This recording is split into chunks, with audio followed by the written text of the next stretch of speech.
আর chicken রান্না করার জন্য আমি প্রথমে আলুটাকে ভেজে তুলে রেখেছি একটা প্লেটে। আর এখানে রইলো আমাদের সেই চিকেন। ঠিক আছে, এই যে এই আলু ভাজাটা আমি করে রেখেছি আগেই। এই পরিমাণ আমি চিকেন নিয়েছি এবং আগের থেকেই আমি কড়াতে পেঁয়াজ ভাজতে বসিয়ে দিয়েছি। তার সাথে আমি ফোড়নের মধ্যে দিয়েছি শুকনো লঙ্কা ফোড়ন দিয়েছি। এই হালকা হালকা করে আমি আগে পেঁয়াজটাকে ভেজে নিয়েছি। তার সাথে দিয়ে দিলাম আদা রসুনের পেস্ট।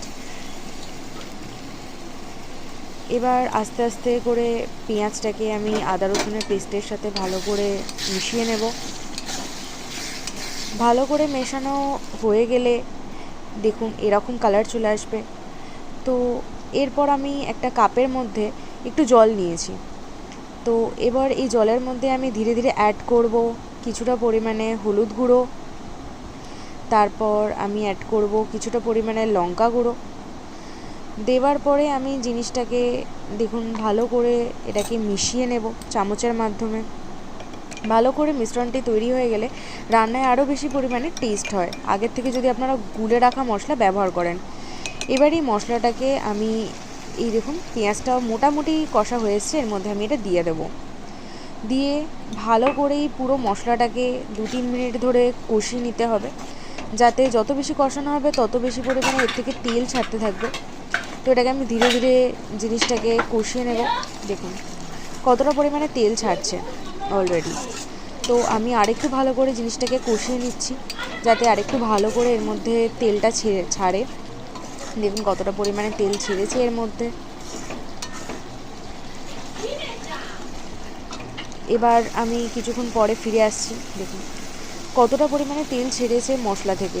তো এইভাবেই যতটা পরিমাণে কষাতে পারবেন ততই দেখতে পারবেন যে মশলা থেকে তেল ছাড়তে চলেছে। ধীরে ধীরে আমি অ্যাড করছি নুন লবণ সমস্ত কিছু আমি দিয়েছি। দিয়ে আরেকটু ভালো করে আমি মিশ্রণটাকে আরেকটু ভালো করে আমি কষাচ্ছি। তারপরে দেখুন কতটা পরিমাণে আরেকটু কষানো হয়েছে। যে যতটা পারবেন ততটাই কষানোর চেষ্টা করবেন। তারপর ধীরে ধীরে আমি চিকেনটা অ্যাড করে নেব। যে যতটা পরিমাণে চিকেন অ্যাড করবেন সেই অনুযায়ী মশলার গ্রেভিটা বানানোর চেষ্টা করবেন।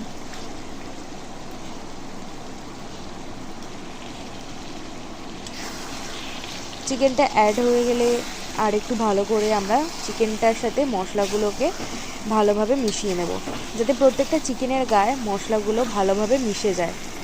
এবং প্রত্যেকটা চিকেনকে আমরা নিয়ে এভাবে কষিয়ে দেখিয়ে দিচ্ছি আমি এভাবে মোটামুটি করে গায়ের মশলাটা মাখিয়ে নিয়েছি। তারপর জিনিসটাকে চাপা দিয়ে রাখবো কিছুক্ষণের সময়ের জন্য এবং সেটাকে আমরা লো ফ্লেমে কিছুক্ষণের সময়ের জন্য জিনিসটাকে আমি চাপিয়ে রাখবো। চাপা দিয়ে দিলাম কিছু সময়ের জন্য এবং গ্যাসের ফ্লেমটা লো করে দিলাম। মোটামুটি আধ ঘন্টা পরে চিকেনটা মোটামুটি দেখা যাচ্ছে যে সিদ্ধও হয়ে এসছে। আমরা গ্যাসের ফ্লেমটাকে বাড়িয়ে দিয়েছি কারণ এবার জিনিসটাকে আমি আরেকটু ভালো করে আরেকবার কষিয়ে নেব। এই যে দেখুন গা থেকে কত জল এবং কত তেলও বেরিয়েছে। তো এই চিকেনটা মোটামুটি সিদ্ধও হয়ে গেছে। দেখুন আমি দেখাচ্ছি। তো চিকেনটা অনেকটাই সিদ্ধ হয়ে এসেছে।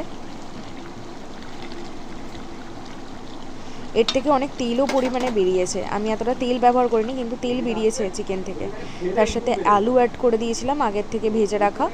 এবং দেখুন ফাইনালি আমাদের মাংসের ঝোল, যেটাকে বলে আলু দিয়ে পাতলা চিকেনের ঝোল, তো সেটা আমার অলমোস্ট রেডি হয়ে গেছে। হালকা করে তাও একবার ফুটিয়ে নিচ্ছি, নিয়ে শেষ আমার চিকেন।